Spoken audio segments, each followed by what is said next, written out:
Abhishek is here.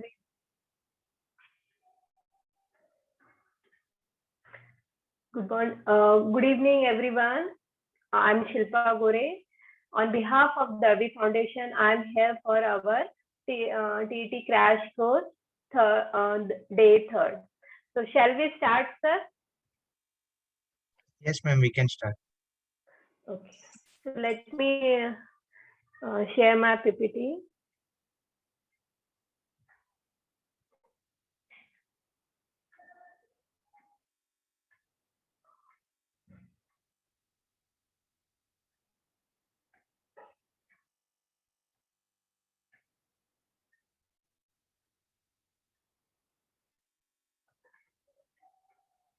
Good evening, everyone.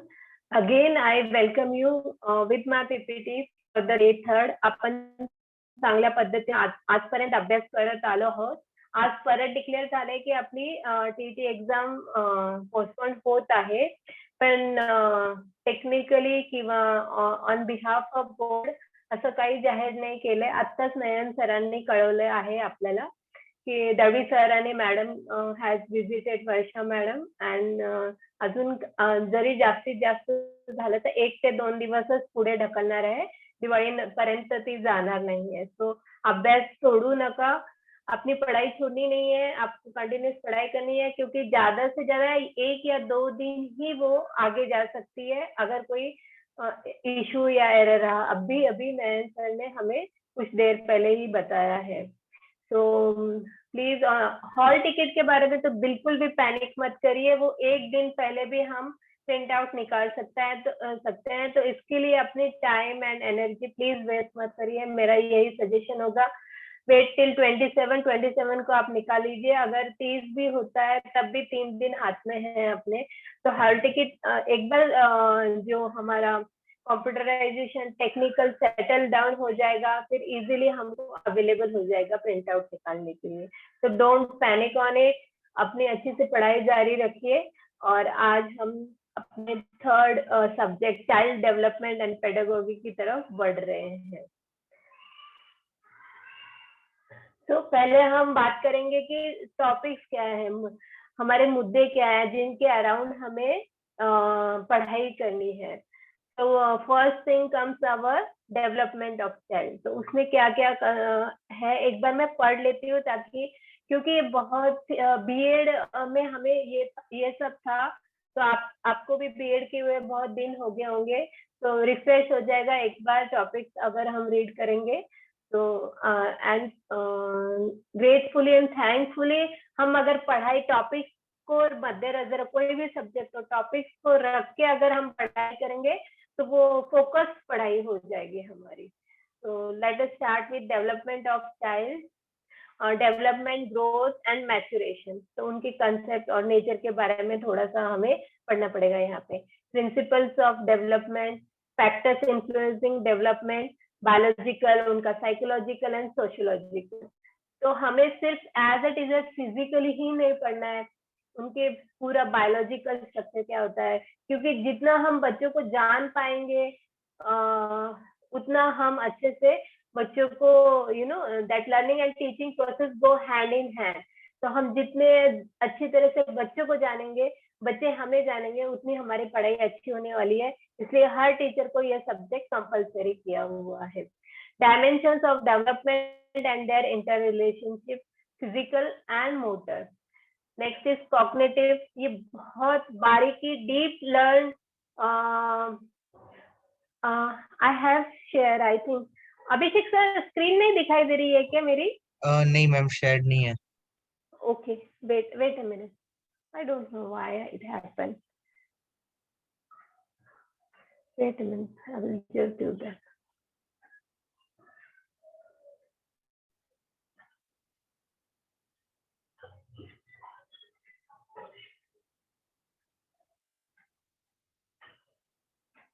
अब दिखाई दे रही है sir? Yes ma'am, now it's visible. Okay, so we are on the development of child. So अगर आप चाहते हैं तो मैं we are on the fifth topic only. Okay, I will read from first one because it's very important. हमने बहुत बहुत दिन हो गए ये पढ़े हुए बीएड, जब हमने अपना बीएड किया था तब हमने ये पढ़े हुए, तो एक रिकैप करने के लिए हम फिर से हम ये पढ़ रहे हैं। Development, growth and maturation, concept and nature, principles of development, factors influencing development. कौन कौन से फैक्टर्स होते हैं जो इन्फ्लुएंस करते हैं हमारे डेवलपमेंट? बायोलॉजिकल हो सकते हैं, साइकोलॉजिकल हो सकते हैं, सोशियोलॉजिकल हो सकते हैं। तो तीनों फैक्टर बहुत जरूरी है, क्योंकि हर हर एनवायरमेंट डिसाइड करता है कि हमारी थिंकिंग कैसे ग्रो हो रही है। तो ये तीनों फैक्टर इसलिए बहुत इंपॉर्टेंट होते हैं। जितना हम बच्चों को जान पाएंगे उतने अच्छे से हमारी उसको हमें लेवल अप करने के लिए, हम उनकी कमियां दूर करने के लिए, जहां अगर वो साइकोलॉजिकली कम पढ़ रहा है, सोशियोलॉजिकली पढ़ रहा है, तो हम उसको सोशियोलॉजी हेल्प करेंगे, साइकोलॉजिकली हेल्प कर सकते हैं, मतलब बात करके। सोशियोलॉजिकली हेल्प कैसे करेंगे कि वो खूब इंटरेस्टिंग है कि किसी से बात नहीं करता है, वो शर्माता है आंसर्स देने में, वो सोशल गैदरिंग में नहीं बच्चा आ रहा है, तो हमें उसको इन द सेंटर लाना है, उसका कॉन्फिडेंस बनाना है, इससे ये सब हमें करना पड़ता है। Dimensions of development and their inter relationship, physical and motor, तो ये बहुत ही जरूरी चीज है। Then comes our cognitive, emotional, social, moral, language relating to infancy, early childhood, late childhood. तो इस टॉपिक के बारे में आपको ये मैं बता दूं कि ये जितना टेक्निकल टर्म्स है लेकिन वो उतने ही जरूरी है लाइफ में। मैं खुद एक रिसर्चर रही हूँ। मेरे दो अभी तक इमोशनल इंटेलिजेंस के ऊपर एक पेपर पब्लिश हुआ है, एंड सेकेंड हुआ है पब्लिश उनके बिहेवियर मेथड पे, कि प्री प्राइमरी मतलब बच्चे होते एक 1 to 8 एज, तो उनको रेडीमेड टॉयज हमें देने नहीं चाहिए। मतलब बाद में तो कम से कम समझ में आता है, लेकिन इस एज में 1 to 8 एज में अगर हम उनको रेडीमेड टॉयज देते हैं तो उनकी क्रिएटिविटी को हम स्टॉप कर रहे हैं या स्पॉइल कर रहे हैं। क्योंकि अगर जैसे कि अगर वो बस से खेल रही है या फोन से खेल रही है, डायरेक्ट फोन से खेल रही है, तो उसमें उसकी कुछ क्रिएटिविटी नहीं है। लेकिन अगर वो पेंसिल बॉक्स को अगर वो मोबाइल समझ के उससे बात करेगी, जैसे मैंने मोबाइल पकड़ा हुआ है, तो देयर कम्स इज क्रिएटिविटी, मतलब वो अपना खिलौना खुद बना रही है। तो ये सब करने में, hello, if you are not hearing ma'am, please log out and log in, you can immediately join in. Abhishek sir, मेरा आवाज ठीक से आ रहा है? मैम यस क्लियर है आवाज। Okay okay. सो उनकी क्रिएटिविटी, उनका सोशल डेवलपमेंट, बच्चों से बात करना, देन दे टॉक अबाउट ये ऐसा नहीं होगा, ये हम ऐसे खेल सकते हैं। रेडीमेड टाइज में वो लिमिटेशंस आ जाती है, लेकिन अगर हम उन बच्चों को खुद के टॉयज, खुद की खिलौने बनाने दे, तो कोई भी चीज से, तो उनकी क्रिएटिविटी स्किल्स डेवलप होंगी, उनकी सोशल स्किल्स डेवलप होंगी, क्योंकि वो किसी को एक्चुअली जब हम कुछ क्रिएट करते हैं तो हम शेयर करते हैं किसी भी चीज से, तो वो लोग किससे शेयर करते हैं? या तो आपसे एज अ पेरेंट टीचर वो शेयर करेंगे, या बच्चों के साथ शेयर करेंगे। शेयरिंग बढ़ जाता है, अपने आप बढ़ जाता है अगर वो क्रिएट कर रहे हैं कुछ। Next comes our understanding development. तो उनकी जो थ्योरीज है, पीजे कोलबर्ग, चेमिस्की, कार्ल रोजर्स, इनकी अगर हम थ्योरीज पढ़े एक्सपेरिमेंट के साथ, तो हमारे कुछ आंसर्स हम अच्छे से दे पाएंगे टीईटी एग्जाम में, और वो थ्योरी समझेंगे हम, तो उसको हम अपने क्लासरूम में इनकलकेट कर पाएंगे कि कैसे हम ट्रायल एंड एरर मेथड या कंडीशनिंग, जैसे इनकी है अपनी पाउला डॉक्टर की है, तो that we can inculcate in our classroom. तो ये एग्जाम सिर्फ हमें एग्जाम मार्क्स के लिए नहीं, लेकिन हमें एक अच्छे टीचर बनने की ओर लेके जा रहा है। इस ऐसे समझ के अगर हम पढ़ाई कर रहे हैं तो वो बहुत ही अच्छी बात है। Thank you everyone, you are here. यही सबसे अच्छा मेरे लिए साइन है कि आप अपना समय निकाल कर यहाँ पे अच्छी नॉलेज या information, and you are for here for learning purpose. Next is aptitude, interest, habits, intelligence and their assessment.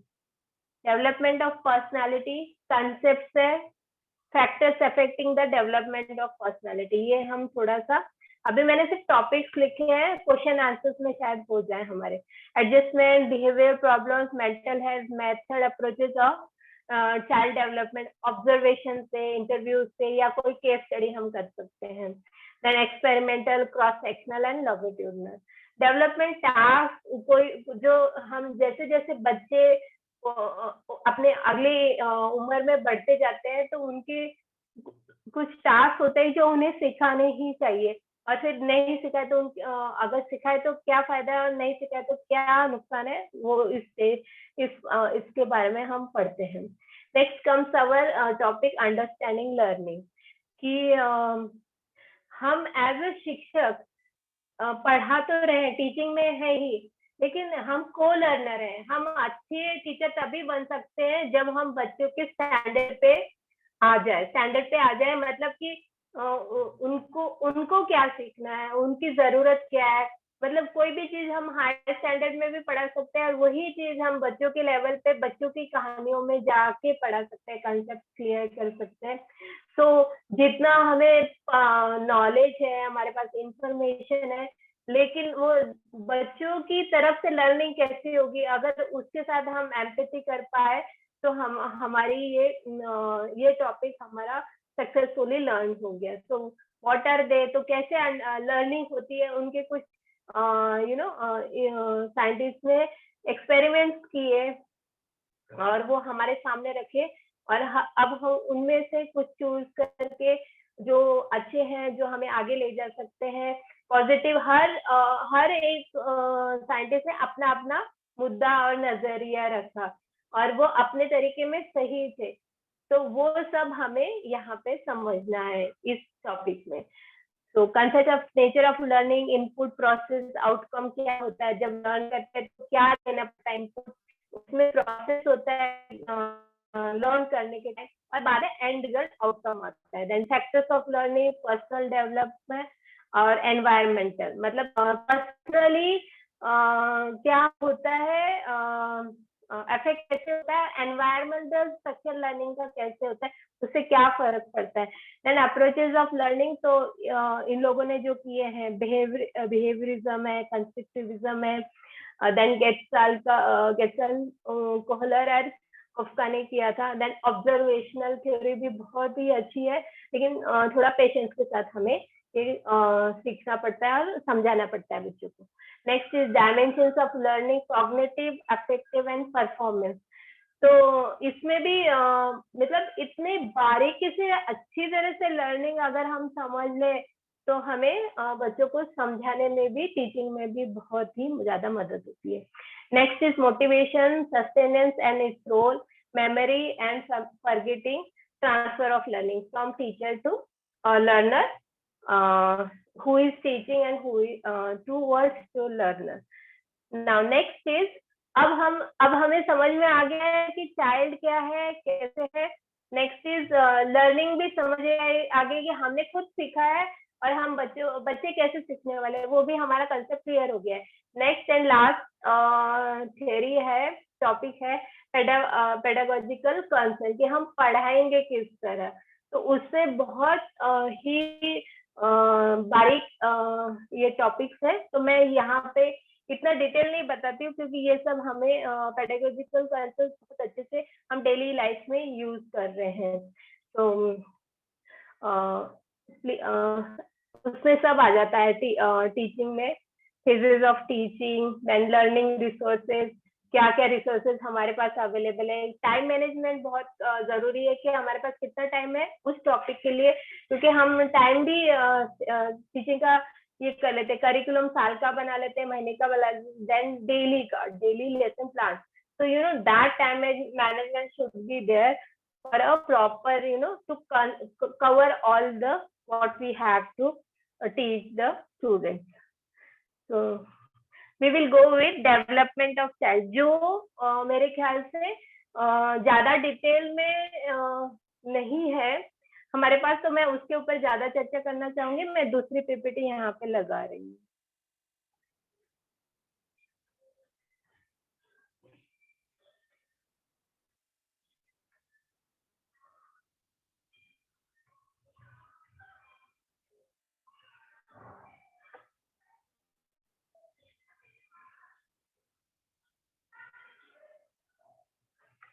मुझे लगता है कि टीचिंग और लर्निंग के बारे में आपका खुद का एक्सपीरियंस आपको एग्जाम में काम आने वाला है।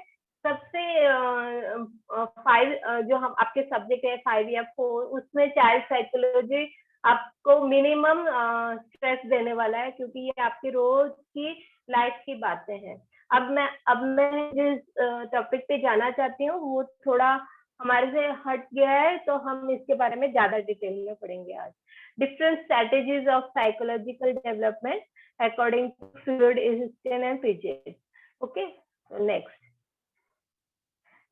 introduction दिया हुआ है उन्होंने।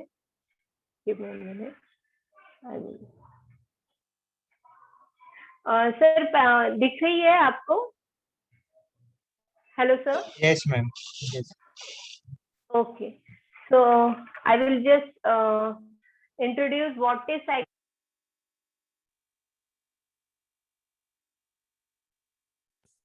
पहले आपको मैं 2 चीजों में डिफरेंस बताना चाहूंगी, माइंड एंड ब्रेन। दोनों आप कंफ्यूज मत होइए कि वो दोनों ही एक चीज है। वो दोनों ही मतलब टेक्निकली बोले तो अलग चीजें हैं, वो मैं आपको अभी समझा देती हूँ। Brain is the one which takes decisions, मतलब कि हाँ वो स्ट्रक्चर्ड है, हम देख सकते हैं उसको, ब्रेन को, जैसे उसको हिंदी में बोलते हैं बुद्धि। और Shilpa mind, ma'am, teachers are requesting, can you start the this slideshow so that they मतलब can see the whole screen? Okay okay slide okay.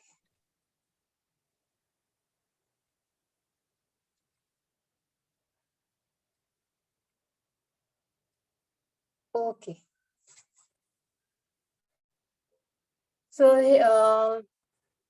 here is the I want to thank you जिन्होंने बहुत मेहनत करके ये presentation बनाया है, रोशनी ma'am ने।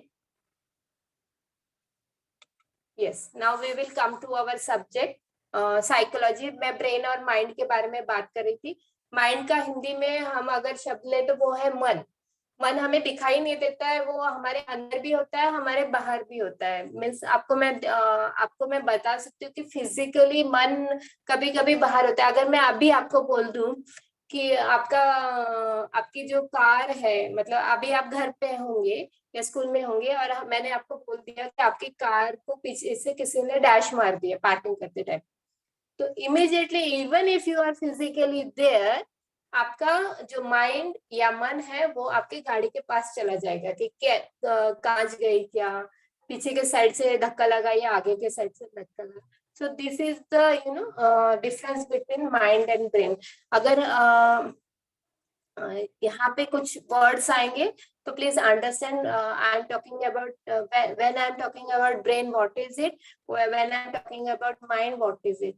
So now coming back to our psychology definition, psychology is the science dealing with human nature, function, phenomenon of his soul in the main। मतलब वो जो भी चीज करता है, थिंकिंग करता है, थॉट करता है, वो सब उसके मन में माइंड में होता है, मन में होता है। और जो डिसीजन मेकिंग होता है वो या तो मतलब करता माइंड या मन है, लेकिन हमको देखना पड़ता है कि कैसे psychologically that is the fight and war which is going inside us even in the child of age of 1 or 2। वो भी वही सोचता है, उसको भी उतनी ही कोई उसके लिए वही वो भी इम्पोर्टेंट चीजें होंगी जो हम टेक्निकली बोलते हैं कि इसको क्या है ऐसे, तो no, that they are also going through that war। अगर किसी छोटे बच्चे को मम्मी के हाथ से ले ले, he start immediately crying, why? Because he don't trust it। उसके माइंड में माइंड गेम चल जाता है कि ये मुझे नुकसान करेगी या नहीं करेगी। so that is what now what is child psychology? Child psychology is a science that deals with the mental power or interaction between the two conscious। तो मतलब उनके भी क्योंकि वो बात नहीं कर सकते कि उनके मन में क्या चल रहा है। अगर बोलने भी लग जाता है 2 या 3 साल का बच्चा, तब भी वो इतना डिटेल में आपको बता नहीं पाएगा क्योंकि उसके पास वर्ड वोकैबुलरी बहुत कम होती है। सो पहली बात तो यहाँ पे मैं क्लियर कर दूं कि थिंकिंग के लिए हमें लैंग्वेज बहुत जरूरी होती है। अगर हमारे पास भाषा नहीं होगी तो हम सोच नहीं सकते, इतना इम्पोर्टेंस है लैंग्वेज लर्निंग का। तो वो ये चाइल्ड साइकोलॉजी में आने ही वाला है आगे, लेकिन ये एक कंसेप्ट मैं आपको बताना चाहूंगी कि थिंकिंग के लिए language is very very important. So I am going for the next slide. Now AIIMS and objective of child psychology. knowledge of child psychology which will help us to understand the child better plan कर सकते हैं, उनके साथ अच्छे से बात कर सकते हैं, understand the problems of psychosomatic origin. अगर वो एक्चुअली में वो उस प्रोसेस के थ्रू जा रहा होता है, लेकिन वो हम अपने और से लगाते हैं कि ये मेरे लिए अच्छा है या नहीं अच्छा है, यू नो देयर क्राइम या देयर हैप्पीनेस, तो हम अपने और से अंदाजा लगाते हैं। लेकिन हमें हमेशा चाइल्ड सेंटर्ड बात को सोच के उसके लिए क्या अच्छा है, that is when we understand a child psychology. Now, and here are the theories of child psychology classified into two groups. Psychodynamic theories. First one is psychosexual theory by Sigmund Freud, and psychosocial theory by Erik Erikson. Cognitive theory by Jane Piaget. Behavior learning theories. Classical conditioning theories by Ivan Pavlov. Next is operant conditioning theory by B.E. Skinner. चलो हम शुरू करते हैं। ये सब चीजें हमें next 2 topics में भी आने वाली है, लेकिन हम यहीं पे पढ़ने वाले हैं इसको। थ्योरीज ऑफ साइकोडायनेमिक डेवलपमेंट, तो ये उनके बारे में बताया। न्यूरॉन्स के body has a 2 type of neuron. Few neuron concerned with the condition of emotions. अच्छा, आपको ये तो पता होगा ना कि ब्रेन देन हमारा जो स्पाइनल कॉर्ड है, that is the central nervous system, brain, spinal cord. Now neurons are there only. Now here is the Freud described human mind by 2 models. 2 model उन्होंने रखा। Topographic model, human trait, conscious mind, pre conscious mind and subconscious mind. So आज मैं इतना detail नहीं बता सकती, लेकिन मैं जितना बता पाऊंगी उतना मैं बताने की कोशिश कर रही हूँ टाइम लिमिट के कारण। Conscious mind is paying attention at that moment. अभी हमारा पूरा 100% concentration on the screen, not only on the screen पे भी हम वही देख रहे हैं जो हमें पढ़ना है। That is conscious mind, कि हम पूरे 100% present time में होते हैं। Now pre-conscious mind involves ordinary memory and knowledge, things we are aware of but not paying attention at all moments. तो इट्स प्री कॉन्शियस, मतलब दिमाग में एट अ टाइम ये सब चल रहा होता है। ऐसा नहीं है कि मैं रुक गई और प्री कॉन्शियस में सोच रही है और अभी सब कॉन्शियस में सोच रही है। नो, इट्स हैव तीनों चीजें एक साथ हो रही है। इसका मैं आपको थोड़ा सा एक और बता देती हूँ। एडवर्टाइज जब होता है तो यू नो व्हेन वो अगर कोई उस पेन को प्रमोट कर रहा है तो उसके पीछे का जो बैकग्राउंड है ना, वो हमारा प्रीकॉन्शियस माइंड देख रहा है। अगर उसमें कुछ ऑरेंज कलर या रेड कलर जो हमें पसंद है तो हम उसके पेन को भी देख रहे हैं और हमारा सबकॉन्शियस माइंड वो कलर स्कीम देख रहा है पीछे से। वर्ड का टेक्स्ट वो पढ़ा लिखा है, छोटा लिखा है, वो पढ़ते नहीं है हम, लेकिन वो प्रीकॉन्शियस माइंड में हमारे सब चालू रहता है कि जो चीजें पसंद आती है, जो अट्रैक्ट करता है, वो प्रीकॉन्शियस माइंड ऑब्जर्व करता रहता है। Observation things are happen gathering in mind. Next, id, ego and super ego. So what is id? It is the basic structure of personality, serve as a reservoir of, I think something is okay. I have to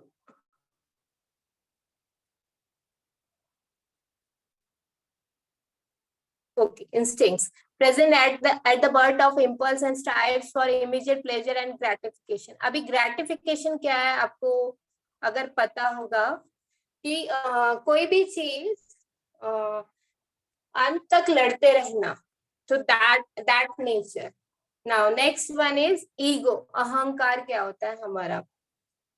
sir दिख रहा है आपको? हाँ ma'am, visible है। Back हो गया।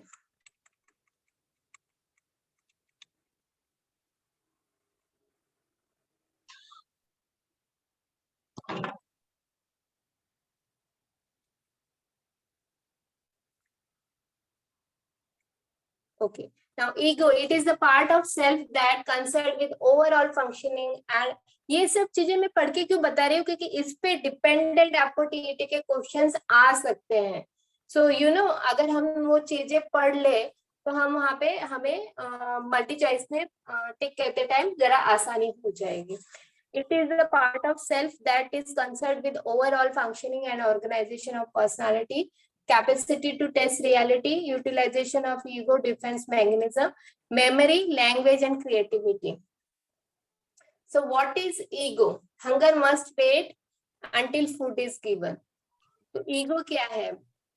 अहंकार। अब मुझे ये अहंकार मतलब इतना बताने की जरूरत नहीं है इसमें कि इट्स नॉट अबाउट सेल्फ। अब मैं खुद के अहंकार की बात नहीं कर रही हूँ, सिर्फ ईगो की बात कर रही हूँ कि व्हाट इज ईगो। अब सुपर ईगो की बात करेंगे हम। So it is a part of personality that is internalized representation of the values and morals of the society as taught by parents and others. It is essentially, मतलब क्या हो जाता है कि इनबिल्ड हो जाता है हमारे, कि हमारे संस्कार हमारे घर में, हमारे खानदान में, इट्स लाइक दैट, ये जो हमारा अपने आप तैयार हो जाता है। Now fluids view of human mind and the mental iceberg. तो आइसबर्ग आपको पता है कि पानी में अगर हम आइस डालेंगे तो 75% नीचे होता है और सिर्फ 25% ऊपर दिखता है। So conscious level, pre conscious level and unconscious, मतलब सबकॉन्शियस लेवल में कौन कौन से हमारे जो परसेप्शन है, मेमोरी है, लॉज है, सब। डर देखो कहाँ पे है, डर है हमारे सबकॉन्शियस माइंड में, जो ईगो हमें आगे आने नहीं देता है। We are very egoistic. Human तो ऐसा है कि अपनी जरूरत सामने वाले को लास्ट मोमेंट तक बताता नहीं है। So that is what ego is. Next, violent motive, जो भी हमारे दिमाग में सबकॉन्शियस माइंड में, अच्छा मोटिव भी हो सकता है एंड दिस एट दैट उसका दूसरा एंड होता है कि मैं आपके साथ अच्छे से बात कर रही हूँ लेकिन मेरे मन में आपके प्रति अच्छा ही नहीं है। So that is also in subconscious mind के हमारे पूरा जागरूक रहता है कि yes I am saying hi but I am why I am saying hi. ये सब मोटिव हमें से पहले से ही तैयार रहते हैं, हर चीज हम जो मोटिव के साथ होता है। नाउ इमोशनल इमोरल अर्जेस, अर्ज है कि जो बॉडी की नीड होती है। तो there are 6 needs of body which we are gain with by birth. By birth हमें खाना चाहिए होता है। सो ऐसे और 5 चीजें जो हम आगे जाके पढ़ने वाले हैं। नेक्स्ट इज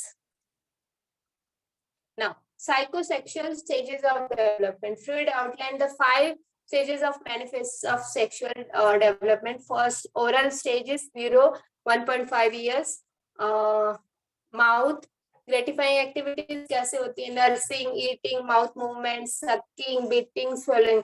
तो ये अगर आप सोच रहे हैं कि इतना क्यों डिटेल में पढ़ा रहे हैं, लेकिन इतना डिटेल में कभी कभी टीटी एग्जाम में पूछा जाएगा कि 1 to 5 ईयर में कौन से एक्टिविटीज होती है, देन 3 to 6 में कौन सी एक्टिविटीज होती है। तो ये सब चीजें हमें क्योंकि हम एक्सपीरियंस है as a parent, as a teacher, तो हमें ये सब बताने में आसानी रहेगी। नाउ 1.5 to 3 years तक वो क्या क्या करता है। सो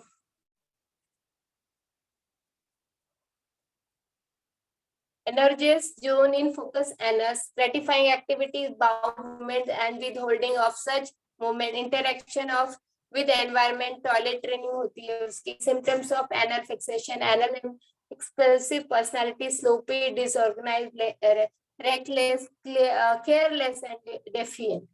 Now अब स्टेज आता है 4 to 5। तो ये सेक्सुअल डेवलपमेंट के बारे में बात किया हुआ है।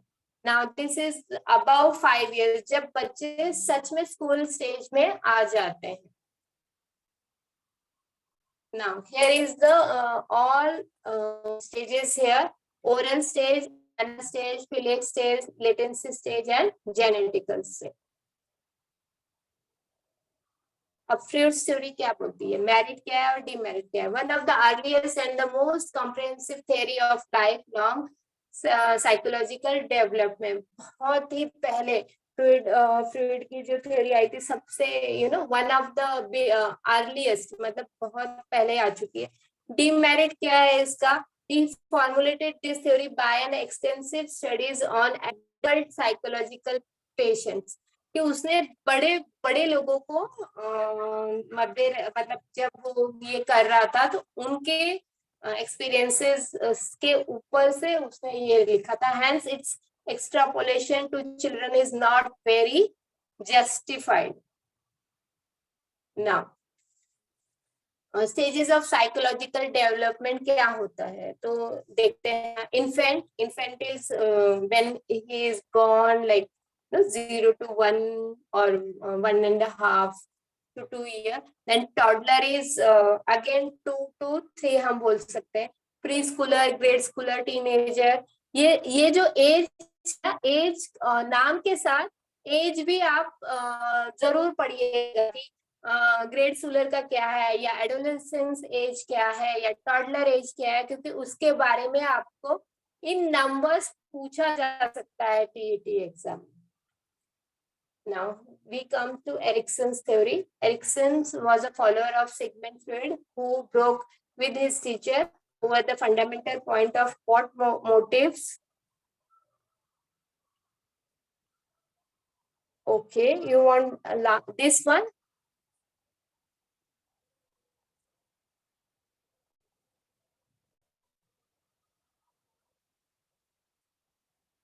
Okay, so he broke with his teacher over the fundamental point of what motivates or drives human behavior.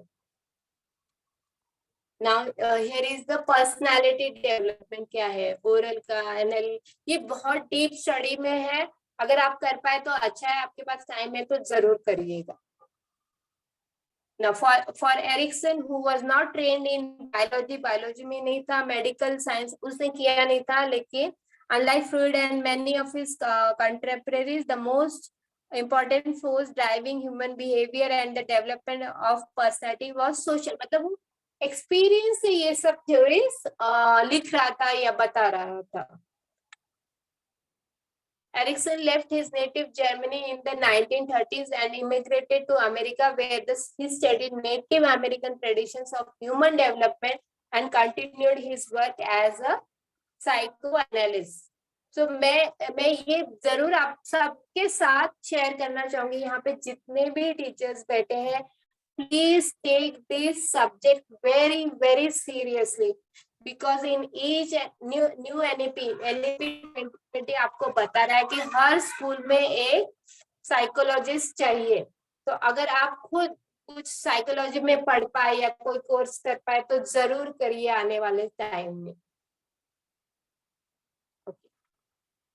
So Erikson's view was that the social environment combined with the biological maturation provides each individual with the set of crises that must be resolved. The individual provided with a sensitive period in which to successfully resolve each crisis before a new crisis. तो maturity आ जाती है हर time पे, वो child से adolescent, adolescent से mature होके then he becomes adult। तो हर एक अपना जब एक स्टेज से दूसरे स्टेज में जाता है तो वो चीज नहीं होती है, एक्सपीरियंस के साथ उसको मैच्योरिटी आती है। एंड अगेन अभी मैच्योरिटी आई नहीं होती कि उसका दूसरा नया स्टेज एज का शुरू हो जाता है। The results of resolution, whether successful or not, are carried forward to the next crisis and provide the foundation of its resolution. सब लोग प्रॉब्लम सॉल्विंग की ओर जा रहे हैं। कि प्रॉब्लम, हमें प्रॉब्लम एज अ चाइल्ड को प्रॉब्लम नहीं दे रहे हैं, तरीके को, उसको डेवलप कैसे करना है, उसको सही तरीका बढ़ने का कैसा है, उसकी ग्रोथ का कैसा है, उस बारे में ही ये लोग डिस्कस करें। Now here is the 8 stages. So trust versus mistrust infancy. Stage 1 basic trust versus ये इसके बारे में कभी कभी चाहे टीडी में भी पूछा गया है, पिछले साल मैंने कहीं देखा है 1-2 क्वेश्चन में। तो आप जरूर इसको जितना ऊपर से ये तो कम से कम पढ़ ही सकते हैं हर साइंटिस्ट की theories. So birth to age totally dependent on others. Caregiver meets needs. Child develop trust. Trust develop होता है ये मम्मी डैडी या जो उनको संभालते हैं उनके साथ ही होता है। Now dental application, you know हम जब चाइल्ड की डेवलपमेंट कर रहे हैं तो उसका, जैसे कि पहले ही टॉपिक में मैंने आपको बता दिया था कि उसका बायोलॉजिकल, साइकोलॉजिकल एंड सोशियोलॉजिकल हम डेवलपमेंट पढ़ रहे हैं, तो ये सब से ही रिलेटेड होता है कि एक स्टेज आता है कि अब उसके दांत आने लग जाते हैं या he needs some dental treatment like that. Now here comes our toddler age also. Stage 2 autonomy versus shame and doubt. अब तक उसको he doesn't know what is shame, लेकिन अब उसको पता लग गया कि I have to secure some basic parts of body and this is age 1 to 3. कुछ बच्चों में जल्दी आ जाता है, कुछ बच्चों में लेट आ जाता है।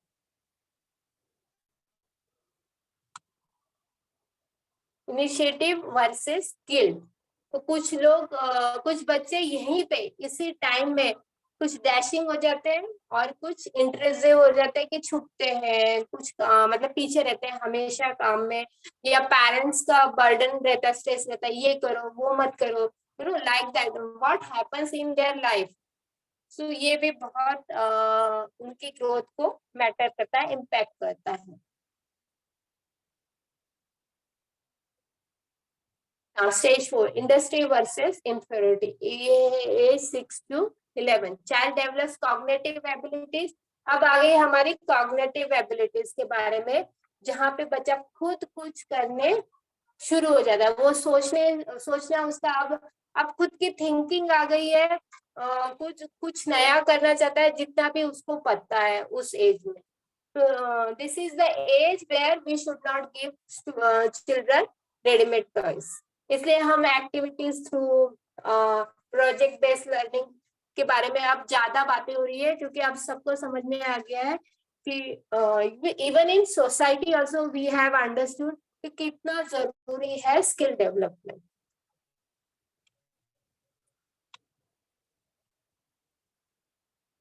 Now comes this stage age 12 to 18, जहाँ पे बच्चे अब उनको लगता है कि मैंने बहुत कुछ समझ लिया है, मेरे मम्मी डैडी को कुछ नहीं आता है, टीचर्स को कुछ नहीं आता है, जो पता है वो मुझे ही पता है।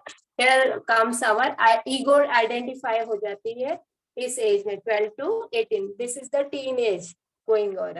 तो इनके एज के नाम और एजेस का टाइम लिमिट आपको याद रखना है।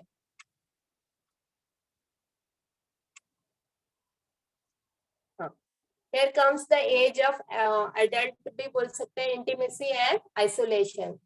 तो दोनों ही होते हैं हर एक पर्सन में, कुछ परसेंटेज कम ज्यादा हो सकते हैं। Undertake the productive work and establish intimate relationships. Inability to establish intimacy leads to social isolation. Basic strength is love। यहाँ पे वो थोड़ा सा बाहर कुछ घूमने लग जाते हैं, अपोजिट अट्रैक्शन होता है, तो ये हमें बहुत सेंसिटिव इस एज ग्रुप के जो टीचर्स होते हैं उनको अलग तरीके से ट्रेनिंग की भी जरूरत होती है कि बच्चों के प्रॉब्लम्स को कैसे हैंडल कर सकते हैं।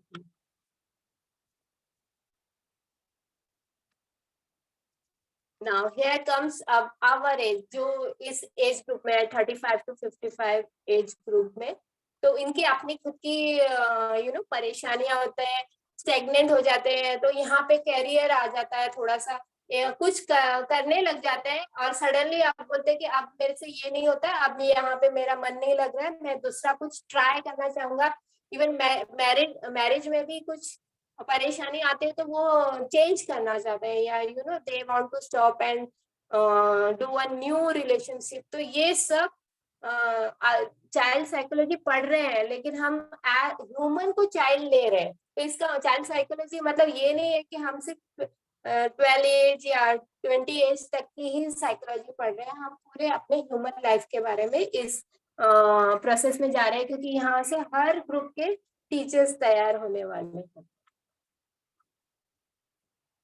So now here is the कि पूरा ईगो बन चुका है, अब उसका कुछ नहीं हो सकता है, जो भी है उसके साथ या कॉम्प्रोमाइजेशन या जो भी है वो सब शुरू हो जाता है। ईगो इंट्रिकेटिव वर्सेस डिसिप्लिन, ये वाला एज है। Now stages 1 to 4 largely determined by others, parents and teacher. Of course, they are very small to judge or take control of their decisions. Stage 5 to 8, individual has more control over environment. Individual मतलब उनका control मतलब वो कोशिश करते हैं, जैसे हम TV hall में रिमोट ग्रैब कर लेते हैं बड़ों से बच्चों से, तो मतलब वो उनको लगता है कि आप मेरी सुनो, इस एज में वो आ जाते हैं। Now, marriage based on age-wise classification of an individual, hence easy to apply at any stage of development, simple and comprehensive to understand. उसने बहुत ही अच्छे तरीके से इन थ्योरीज को इनपुट किया हुआ है। अब उसकी क्या है, डिमेरिट्स क्या है कि उन्होंने पहले ही बता दिया है कि उसकी पर्सनालिटी का नेगेटिव रूप क्या हो सकता है लास्ट तक। तो शायद नहीं भी होगा, लेकिन कॉन्शियस माइंड अब हम जानते हैं कि लास्ट एंड क्या हो सकता है, बैड मोटिव क्या है हमें पता है, लेकिन अगर वो इंसान कर भी नहीं रहा होगा तो हम उसको शक करने लग जाते हैं। तो that is what every human with an experience या तो ट्रस्ट या शक में तब्दील होने में टाइम नहीं लग जाता है, वहीं से सब लड़ाई या फ्रेंडशिप शुरू होने लगती है। हर stage I am not talking about teenage और ओल्ड एज, हर बच्चों में भी पेरेंट्स के साथ। छोटे बच्चे तो इतना बिगड़ जाता है कि माँ बाप से टॉक करना छोड़ देते हैं। So it's not about the age, it's about our mindset, और वो माइंडसेट एज ए टीचर, क्योंकि अभी काउंसलर हमारे स्कूल्स में नहीं है, तो आपको ही कुछ झगड़े मिटाने होते हैं if you are in school और कुछ वहां पे हो गया, सो या नहीं भी हुआ तो उनके घर पे हुआ, वो आके आपसे बात करते हैं। तो अब जब स्कूल शुरू होंगे या आज के बाद का टाइम बहुत बदलने वाला है, तो आई प्रेफर हर एक टीचर को मेरी सच में रिक्वेस्ट है कि कुछ ना कुछ आप चाइल्ड साइकोलॉजी में जरूर कोर्स करें। Now we will come, this is my favorite JPG, stages of cognitive development. तो हम अब बात करते हैं पिजेट थ्योरी की। Operation, an action that child performs mentally and is reversible. Okay, so short term memory और long term memory. तो short term memory होता है कि दिन भर हम कुछ ना कुछ काम करते रहते हैं, तो हमारा माइंड हर चीज रखता नहीं है अपने पास, और वो हटाता जाता है, तो that is called short term memory. Long term memory क्या होती है, जो हमारे 5 सेंस के साथ आती है और हम उसको हुक करते हैं, तो वो हमारे ब्रेन में कहीं ना कहीं रहती है। So that is called long term memory. और स्केमेटा उसके पॉकेट्स होते हैं, वो मेमोरी के छोटे छोटे पॉकेट्स को हम स्केमेटा बोलते हैं। Schemata represent a dynamic process of differentiation and recognization of knowledge. तो ये स्केमेटा तैयार होने के लिए हमारी लॉन्ग टर्म मेमोरी अच्छी होनी बहुत होती है, वो प्रैक्टिस से बनती है। प्रैक्टिस इन अ सेंस कि कोई भी मेमोरी अगर हम किसी ट्रिगर वर्ड के साथ ज्वाइन कर ले, जैसे बर्थडे का दिन हो गया, तो बर्थडे का दिन हम कभी नहीं भूलते, या कोई इंसिडेंट हो जाए, बैड हो जाए, तभी वो हमेशा हमारे दिमाग में रहते, तो उनकी इसकी इंफॉर्मेशन रहती है। तो आई am not talking about good and bad, I am talking about long term memory. कोई भी चीज अगर अच्छी है तो हमें कैसे याद रखनी चाहिए, तो उसके लिए हमें ये स्केमेटा बहुत मदद करता है. That assimilation. Assimilation is new object interpreted in terms of idea. कोई भी चीज अगर हम सीखते हैं, कोई भी स्किल हम सीखते हैं, जैसे अभी मैंने रस्सी बनाना सीख लिया, so I can make that rope with thread also. बड़े बड़े थ्रेड, वुलन थ्रेड के साथ कर सकती हूँ, सिल्क थ्रेड के साथ मैं रोप बना सकती हूँ. So that is assimilation कि कोई भी एक स्किल एक चीज के साथ सीख लो, उसको मैं दूसरे स्किल के साथ, दूसरे ऑब्जेक्ट या दूसरे थिंग के साथ सेम प्रोसेस में उस स्किल को इंटरप्रेट करता हूँ. That is called assimilation. Now, अब इन्होंने भी अपनी थ्योरी हर एज ग्रुप के लिए रखी है. So it has categorized into 4 major stages: sensory stage, pre-operational stage. अब ये है ना, ये सब लर्निंग की चीजें हैं, ये टीईटी एग्जाम में आ सकता है.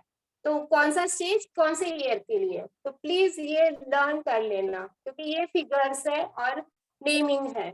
सो इसको समझना तो है ही, लेकिन हमें फिगर्स भी याद रखनी है. So I will go for next slide. Concrete operational stage 7 to 11 years. Formal operation stage 11 to 15 years. Now, PGIT 4 stages of cognitive development. अब उन्होंने stages of development के बताया. Birth to 2 years of age. The infant constructs an understanding of the world by coordinating sensory experiences with the physical action, progressing from reflexive intellectual action at the birth of beginning of symbolic thought towards the end of that stage. और 2 to 7 years में क्या होता है? Pre operational stage क्या होती है? The stage begins to represent the world with the words and images. अब मैं यहाँ पे बताना चाहूंगी कि हमारी मेमोरी जो है, हमारे 2 to 7 years, जब 2 वर्ष के बच्चे भाषा बोलने लग जाते हैं, they listen, 1 से 1.5 साल तक उन्होंने हमें से सुना है या एक एक वर्ड बोला है, पूरा वाक्य अभी तक बोला नहीं है.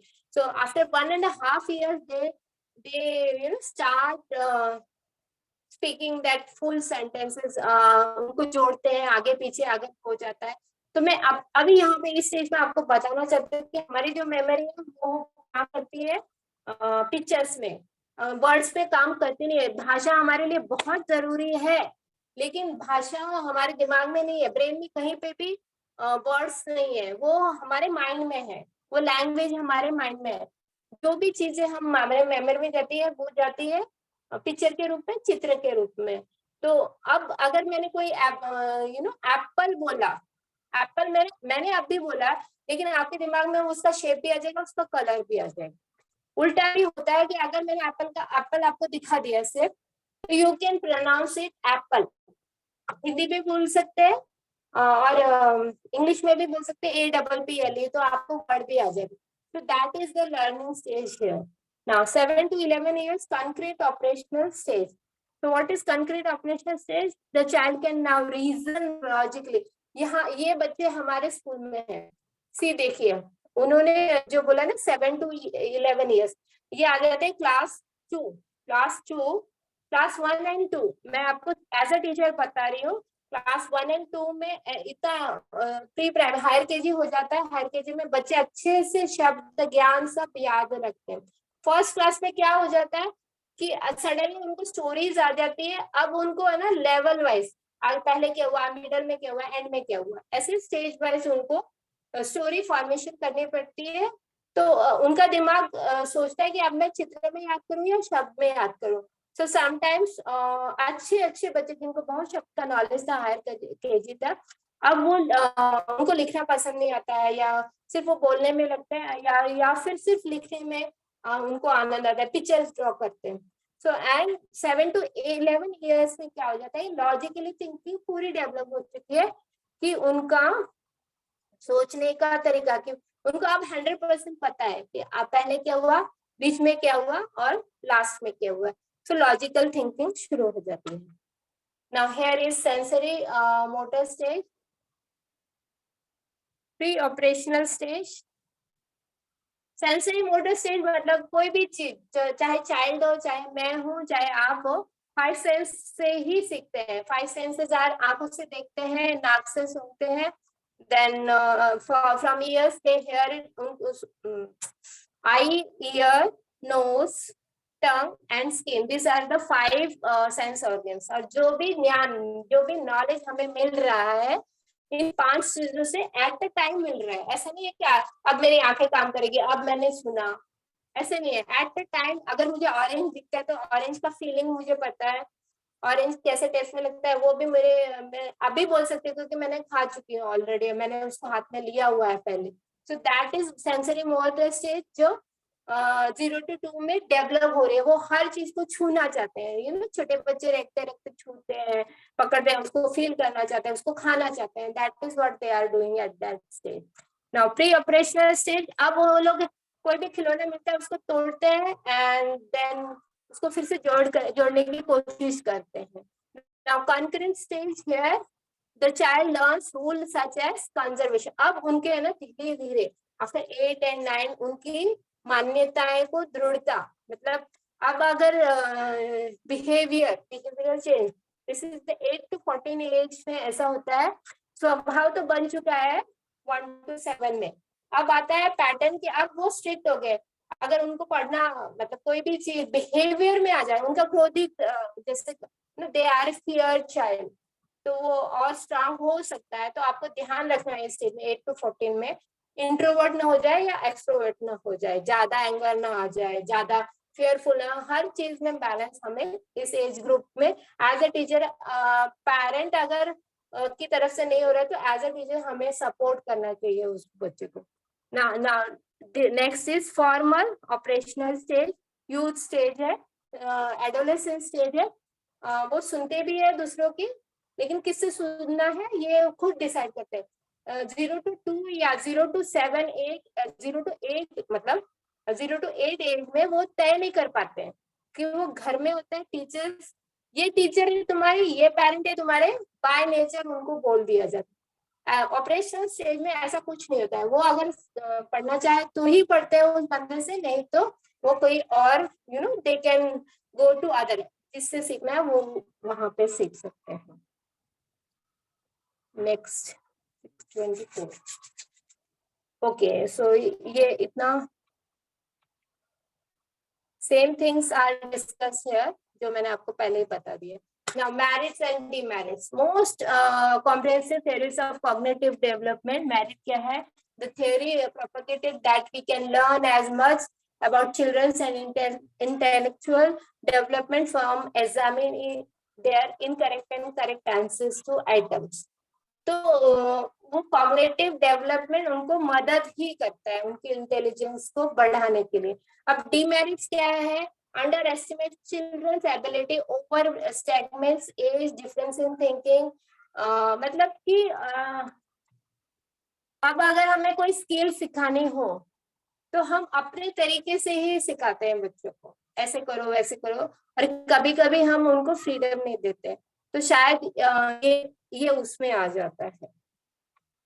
Now here are the stages. उनके नाम है, हर एक ने अपना अपना हर स्टेज का नाम दिया है. So please go through this name and age. ये टीईटी एग्जाम में आने वाले हैं. कोई भी एक आ सकता है या 2 आ सकते हैं.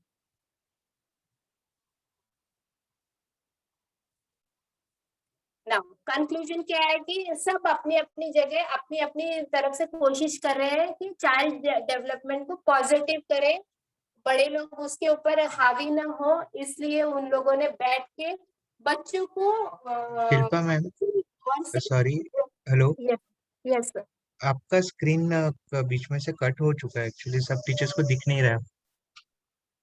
Okay, last slide sir. No worries, मैं कंक्लूजन बता ही रही हूँ, खत्म हो गया है अभी ये. This was the last slide.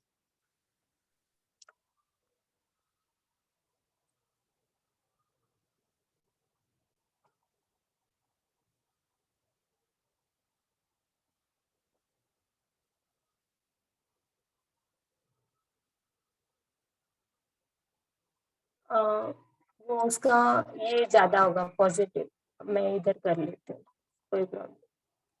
अभी दिख रहा है? मैम आपका स्क्रीन शेयर नहीं है अभी. स्क्रीन शेयर नहीं है. Okay, wait wait. ओके, वो रेज्यूमे किया ना, तो वो मैं ऐसे ही दिखा देती हूँ शेयर करके। फुल स्क्रीन क्या तो दिख नहीं रहा है, so I will share this only because conclusion is also important. ये लास्ट सीन है, none of the story are completely correct. हर हर बंदे ने, हर साइंटिस्ट ने अपनी तरफ से, चाइल्ड की ओर से सब पेरेंट्स को बताने की कोशिश की है कि इस तरह से हम चाइल्ड की डेवलपमेंट कर सकते हैं। So psychologically and personality development at different stages of child, हर स्टेज के बारे में उन्होंने डिटेल से एक्सपेरिमेंट किया है। कुछ लोगों ने डायरेक्ट चाइल्ड पे ना करके बड़ों के साथ या सोच के साथ किया है, तो शायद ऊपर नीचे हो सकता है। तो 100% गारंटी कोई नहीं है कि इस थ्योरीज के थ्रू ही डेवलप करना है। आप अब अपने और से कुछ भी डिसाइड करके अच्छा जो उस बच्चे के लिए उस एनवायरनमेंट में है, उस तरीके से हम उस चाइल्ड को ग्रो कर सकते हैं। इन अ सेंस टीचर को क्यों इतना जरूरी है, because you know the child is in the school, और बहुत लॉन्ग पीरियड होता है चाइल्ड टीचर के साथ, और उनका बहुत अच्छा इम्पैक्ट होता है। तो इसलिए उन्होंने ये सब एज अ सब्जेक्ट उन्होंने टीचर के लिए रखा हुआ है। So I am closing this slide. मैं अभी कुछ क्वेश्चन आंसर्स डिस्कस करना चाहूंगी। Next was share that screen, right. तो मैं अभी फटाफट क्वेश्चन आंसर्स ले रही हूँ हर एक के लिए। नाउ टीचिंग एंड लर्निंग का कंसेप्ट भी ज्यादातर मैंने इसमें बात कर ली है इसी स्लाइड शो में, और नहीं हुआ है तो हम क्वेश्चन आंसर्स अभी फटाफट कर रहे हैं। कुछ क्वेश्चन आंसर्स आज करेंगे, कुछ क्वेश्चन आंसर्स हम सैटरडे को पेपर 1 सैटरडे को जो होगा हमारा सेशन, उसमें हम पेपर 1 पूरा डिस्कस करेंगे, पेपर 2 फुल सब्जेक्ट के साथ पूरा डिस्कस करने वाले हैं, तो उसमें भी आ जाएंगे। लेकिन आज मैं फटाफट ओरली ले रही हूँ क्योंकि स्लाइड से टाइम लग रहा है। सो प्लीज चैट बॉक्स में Abhishek sir just keep an eye on answers जो मैं पूछने वाली हूँ। Yes, ma'am. तो अगर आप आंसर्स मुझे बता सके तो आई कैन से करेक्ट और not. Okay, so I will also see, लेकिन शायद जल्दी जल्दी में मैं आंसर ना देख पाऊँ। So everybody on please hand on keyboards. आप ABCD लिख सकते हैं डायरेक्ट, आंसर लिखने में शायद टाइम लगेगा, तो आप ABCD में से सिर्फ A ऑप्शन होगा तो A लिखिए, B ऑप्शन होगा तो B लिखिए, C ऑप्शन होगा तो C लिखिए, D ऑप्शन होगा तो D लिखिए। Okay, so here goes our first question, nature and nurture refer to. अभी मैं ABCD बोल रही हूँ। A is internal and external environment, B temperament and character, C physical features and temperament, D heredity and environment. What is the answer? Nature and nurture refer to internal and external environment, B temperament and character, C physical feature and temperament, D heredity and environment. Yes, the correct answer is D, heredity and environment. Thank you. Now, which chromosome is found only in males? A X, B Y, C double X, D XY.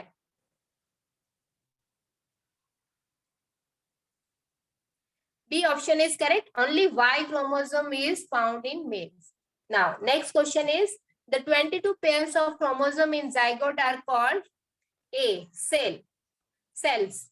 22 pair of chromosomes in the zygote are called A, cells, B, genes, C, autosomes, none of this, D. Right. C is correct, autosome. 22 pair of chromosomes. आप अगर लिख रहे हैं, notes बना रहे हैं तो पक्का लिखिए 22 pair of chromosomes is called autosomes. Next is, phenotype refers to A, that which is observable in genes, genetic characters seen and unseen, C, dominating genes, D, recessive genes. Correct. हाँ yes, मैंने questions लिखे नहीं है क्योंकि PPT में बहुत time लगता है, तो मैं ओरली बता रही हूँ आपको questions ma'am. Now internal environment refers to, क्या होता है internal environment when baby is inside the mother. So first one is that which is within the house, that which is immediate to existence, prenatal environment, postnatal environment. Yes, I have already spoken. मैंने पहले ही answer बता दिया. Now next, intelligence is largely hereditary. आप ध्यान से सुनिए, intelligence is largely hereditary. A true है, B false है, C to an extent है, D not valid. Yes, A is true. True. Intelligence is largely about heredity. Now, heredity is determined. क्या heredity determine कैसे होती है? A genes, B cells, C neurons, D nature. Right, genes से होती है. Very good.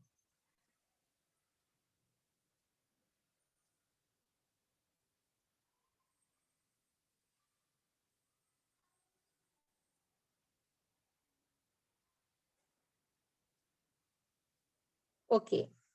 So I am going for next question. The new inherit genetic material from each parent. Each parent, he or she gets chromosome bearing the mother's gene and chromosomes bearing the father's gene. तो उन्हें number बताने हैं. 46 mother से, 23 father से. A option. B 23 mother से, 46 father से. C none one.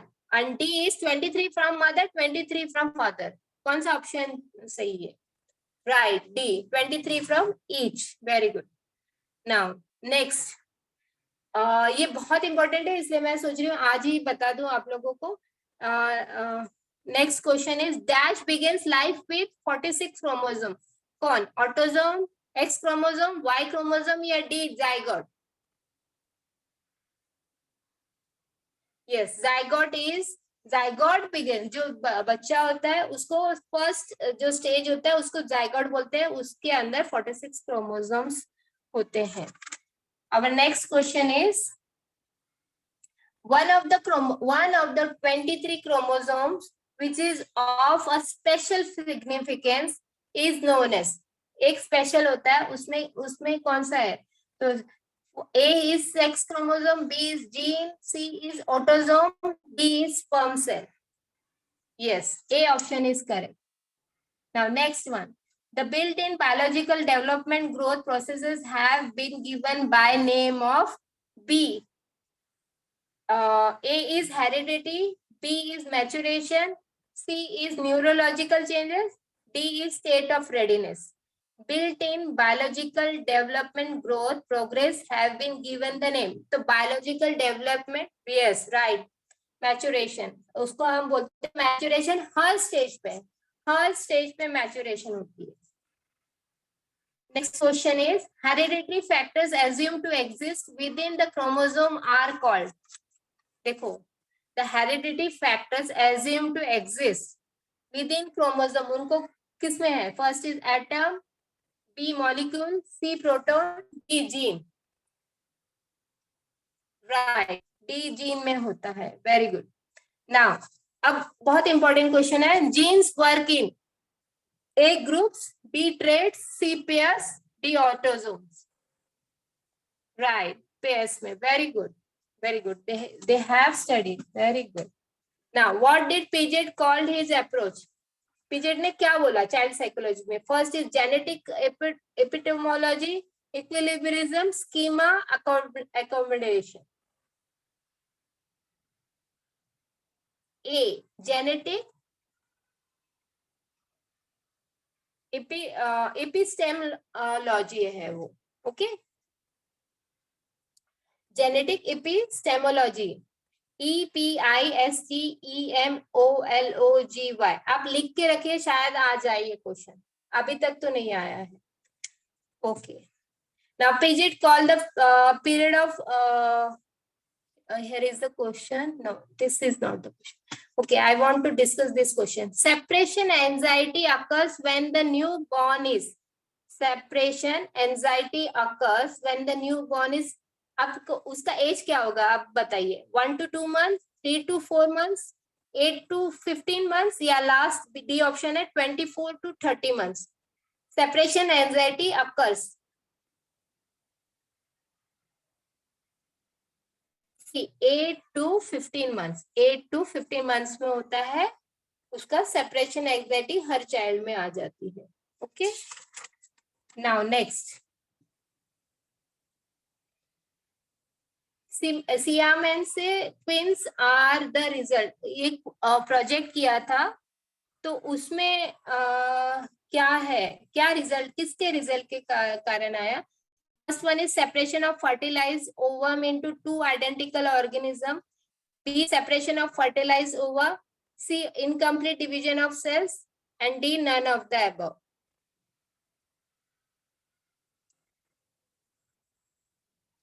Okay, C is the answer. Incomplete division of cells के कारण वो Siamese twins are the result. Okay, now next question is, a young child's disobedience generally signifies. Okay, ये बहुत important question मुझे लगा, मैं बोलूं आपके साथ डिस्कस करूं. A young child's disobedience generally signifies A creativity, B intelligence, C unhappiness, need for punishment, D. अगर वो डिसओबीडियंट होता है तो क्या सिग्निफाइज करता है? Right, unhappiness. Thank you very much, you are on the same path. Okay, next question. Which of the following deficiencies in the pregnant mother would have the most direct and marked effect of brain, metabolism and development of learning ability in her newborn? कौन C vitamin B deficiency होती है? तो first is vitamin A, vitamin B, vitamin C, vitamin D. Yes, option is B and vitamin B only. We have to take that vitamin B. Take care of vitamin B. Very good. Okay, last question from this topic. In development terminology, PKU refers to. PKU क्या refer करता है? A, effect of thalidomide, Down syndrome. B, C, sickle cell. D, a hereditary enzyme deficiency. Yes, the answer is D, a hereditary enzyme deficiency. आप लिख ले अगर notes में है तो in development terminology PKU refers to a hereditary enzyme deficiency. Okay, our next topic is, we have still 10 minutes for teaching and 10 minutes for learning. We will take questions 10 minutes.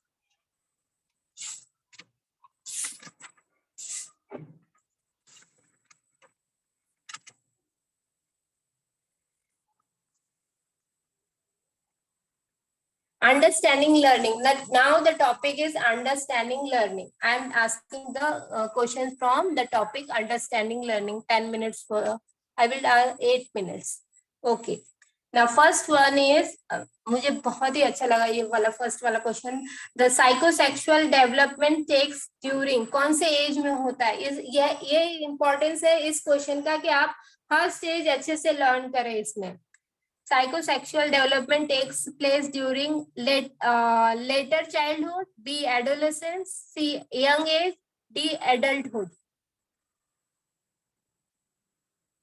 Very good. Adolescence. 3. The psychologist who has been most closely related with the study of achievement of motivation. कौन थे?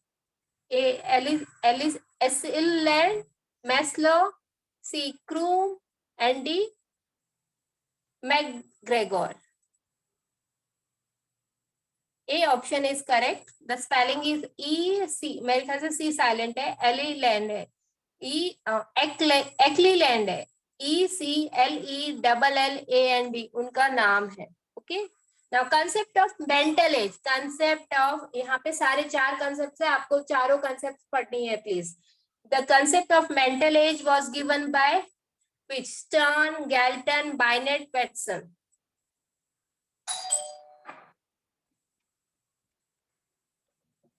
Yes, Abhishek sir क्या answer है? Yes, ma'am. Okay okay, कौन सा option दिया उन्होंने? Majority of the B. Majority, yes. B net. Answer. B net. Binet is the correct answer. Now next question is which one of the simplest form is cognition? Cognition का simplest form क्या है? A conception, B perception, C sensation and D affection. Very good यार, बहुत smart है. C is sensation. Very good. Now functional division of spinal cord are somatic motor, somatic sensory, visceral motor and none of the above. Very good. Somatic sensory. Now sports performance is the byproduct of, अभी ये ध्यान से सुनिए question. Sports performance is the byproduct of skill, conditional ability, total personality, tactical ability. Very good. C total personality है हमारी, develop होती है, skill भी डेवलप होती है और हमारी पर्सनालिटी भी डेवलप हो जाती है. Very good. Which is the most effective method for an encouraging self learning? Self learning में क्या एनकरेज, कौन सा एनकरेजिंग मेथड है? First is demonstration method, lecture method, C observation method, D task method. Right. No, self-learning. C is the answer. C is the correct answer. Observation बहुत ज्यादा होनी चाहिए. अगर हम सेल्फ लर्निंग कर रहे हैं, खुद से लर्न कर रहे हैं, तो हमारी सेल्फ ऑब्जर्वेशन बहुत ही पावरफुल होनी चाहिए. Now, body-mind relationship was the first promulgated by A.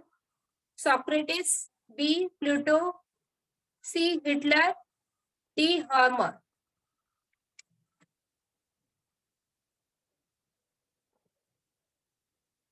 Plato. Very good. Now, 2 to 3 questions I may ask from this. Behavior carried out with the intention harming another person. Behavior carried out with the intention of harming another person is called A. Stress, B. Tension, C. Aggression, and D. Anxiety. Yes, correct answer is C. Aggression. वो इतना hyper हो जाता है कि उसको control ही नहीं होता है, वो उठ के बस मार झोड़ करने के लग जाता है. That is called the intention of harming. वो बहुत ही लास्ट स्टेज होता है, उससे पहले हमें हर चीज कंट्रोल करने लेनी चाहिए. The therapy of psychoanalysis was developed by Skinner, B Sigmund Freud, C Plato, D Darwin. Therapy of psychoanalysis. Right. Very good. Good. B option is correct. Okay, 2 more. I want this question to be discussed. The best method for training of emotions in sport. कौन सी होनी चाहिए? Best method. Repression, redirection, inhibition, sublimation. Repression, redirection, inhibition, sublimation. The correct answer is sublimation, D option. Okay, write it down. The best method for training of emotions. Training of emotions हमें sublimation में होता है. Okay. Next is the trial and error method theory of learning.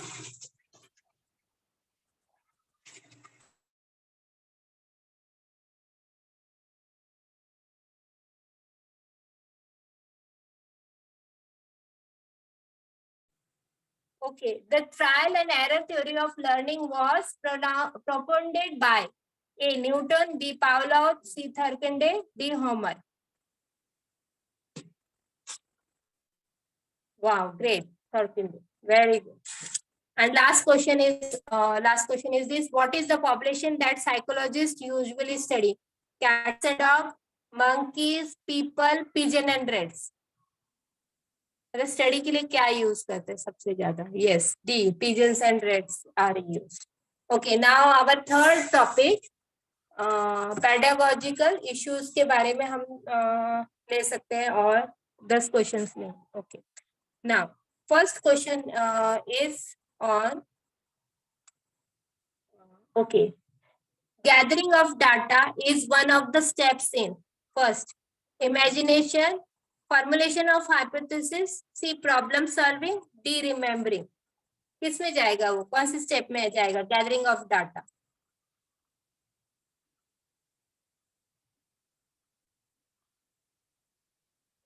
Gathering of data, imagination, formulation of hypothesis, C problem solving, D remembering. सी में जाएगा problem of, जब अगर हमें problem solve करनी है तो हम डाटा इकट्ठा करना शुरू कर देते हैं, इसलिए प्रॉब्लम सॉल्विंग मेथड आ रहा है अपना लर्निंग स्टाइल में, वही ज्यादा सक्सेसफुल एक्टिविटी बेस से भी ज्यादा जो 21st सेंचुरी स्किल है वो प्रॉब्लम सॉल्विंग है. Okay, now next is transport is an example of a simple concept, B cognitive conjunctive concept, C disjunctive concept, and D none of the above.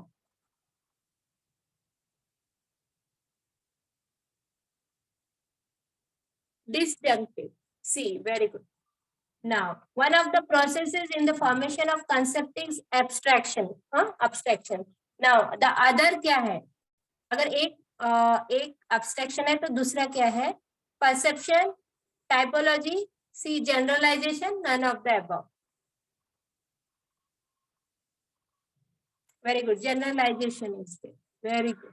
Now an example of conjunctive concept का example क्या है? Zebra, green, pig, transport.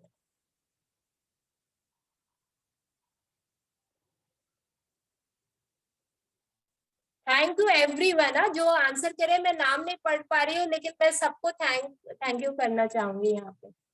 A is zebra is correct answer. Very good. Preparation is a stage in, कौन से stage, कहाँ पे है? Creative thinking, B critical thinking, C reasoning, none of the above. Preparation कहाँ होती है? राइट, क्रिएटिव थिंकिंग में होती है. A option is the correct. Okay, preparation involves, अब प्रिपरेशन क्या इन्वॉल्व करता है? Insight experience, B new solution, C unconscious thought process, D none of the above.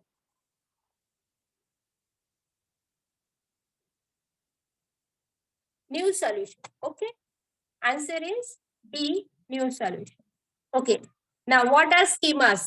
What are schemas? Chunking mechanisms, B learning techniques, C organized packs of information stored in the long memory, D defense mechanism.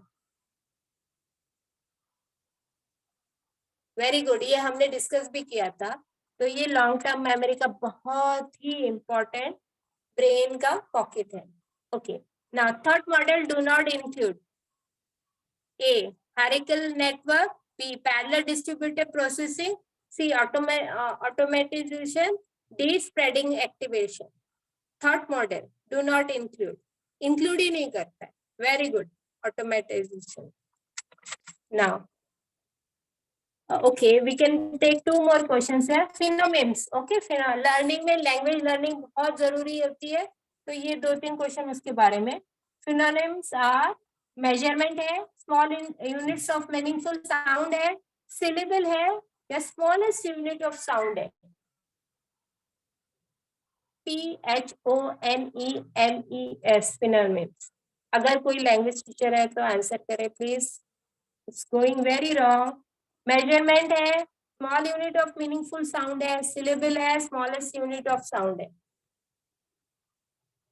Yes, who has answered that ना, smallest units of sound है phenomenon. और आज मतलब आज की बात कर रही हूँ, कोई भी लैंग्वेज, हिंदी हो, मराठी हो या इंग्लिश हो, आपको फोनिकल ही सिखाना चाहिए बच्चों को.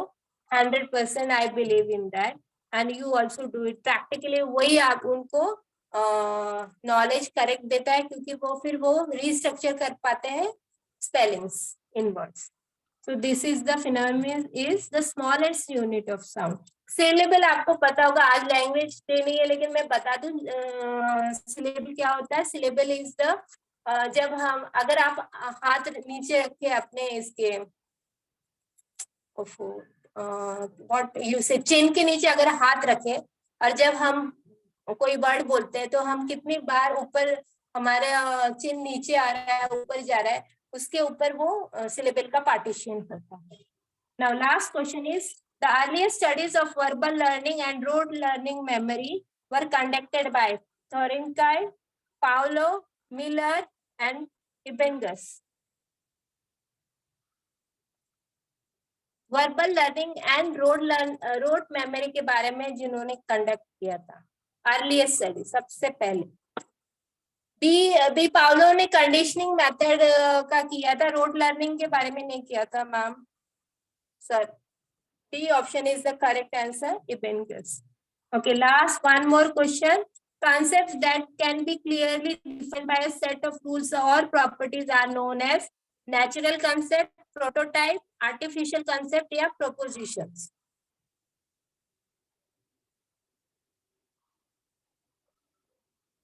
मैं एक बार फिर से क्वेश्चन बोल दूं. कंसेप्ट आप प्लीज चारों कंसेप्ट आप जरूर पढ़िएगा.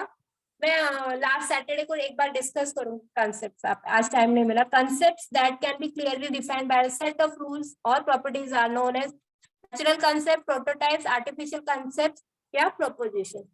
The correct answer is artificial concept. C option is correct. So thank you everyone for being here. Abhishek sir, आप फीडबैक लिंक डाल दे ताकि हाँ प्लीज फीडबैक लिंक भी डालें और टीचर ऐप भी डालें. अभी आपको टीचर ऐप दिखाऊंगी कि वहां पे भी 2-3 बुक्स अवेलेबल है, लेकिन वो बुक्स मराठी में है, लेकिन उनके कंटेंट इंग्लिश में है. अगर आप चाहें तो वो मंगवा सकते हैं.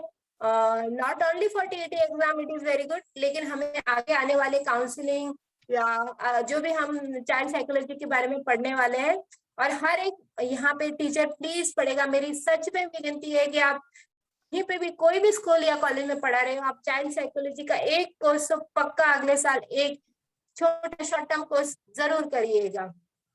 एज अ टीचर आपके लिए वो उतना ही जरूरी है जितना आपके हाथ you the children who will learn from you. So आप अच्छे तरीके से टीचिंग और अच्छे तरीके से आपको आ जाएगी, क्योंकि चाइल्ड समझ में आ जाएगा. So I will just show the. Abhishek sir आप दिखाएंगे या मैं दिखा देती हूँ अभी? Okay, I am sharing the screen from here. Feedback link में प्लीज आप जरूर बात करिएगा कि कैसे आपको आज का सेशन लगा. So here is the teacher talk app. This you can download from your Play Store. You have to log in इस ऐप में. यहाँ पे जब हम राइट साइड को क्लिक करेंगे, ये मेरा पहले से लॉगिन है. Now next comes here discussion form पे आप अगर क्लिक करेंगे तो यहाँ पे बहुत ही अच्छी अच्छी चीजें टीचर टॉक ऐप पे डाली हुई है. कुछ गैजेट्स है, जो ऑफर्स है, जो टीचर्स के लिए है. अभी जो हम बात करेंगे, हम कहाँ पे क्वेश्चंस या क्वेरीज पूछ सकते हैं, तो यहाँ पे सेकेंड जो डिस्कशन फोरम इंग्लिश के लिए तैयार किया है. अब मैं आज रात को ये सारे क्वेश्चंस आंसर कर दूंगी. आप यहाँ पे क्वेश्चंस आंसर डालिए. After 10 I will answer these questions. Now next thing I want to show you the offers for teacher here. कि ये देखिए आप ये बुक्स यहाँ पे अवेलेबल कर दिए हैं. उर्मिला मैम जो मराठी में अभी शाम का सेशन लेने वाली है, उनकी बुक्स है. उन्होंने बहुत ही अच्छे और सिंपल भाषा में ये तीनों बुक्स लिखे हैं, जो आज के सब्जेक्ट के लिए भी है, क्योंकि यही टॉपिक्स बीएड में भी हम लोगों ने पढ़े हुए थे. So I kindly request you to go through this teacher talk app. सबको मैं एक बार थैंक यू करना चाहूंगी. Abhishek sir, thank you very much for giving this opportunity from Dalvi foundation. Thank you very much sir. Abhishek sir, you can take over now. Thank you so much, ma'am. It was a wonderful session. As teachers has already mentioned, you can put all the questions, any queries related to MahaTET on our Teacher Talk app. I have shared the link. I am sharing again. You can download the app from the link, and please give the feedback also, so that we can understand that you are understanding the course, you are not lacking anything. Okay, and thank you so much. And tomorrow same time, same link. Yes. Day Yes, 4. we'll be there at 5:30 p.m. Yeah, Thank you. tomorrow. Yeah, ma'am. Thank you so much. Thank you, teachers, for joining. taking everybody's leave. Thank you for being a good student here. You are a teacher student. I bless you and best of luck for all your exam, for your studies. Don't panic for hall ticket. Don't panic for the exam date. Keep learning. Thank you very much.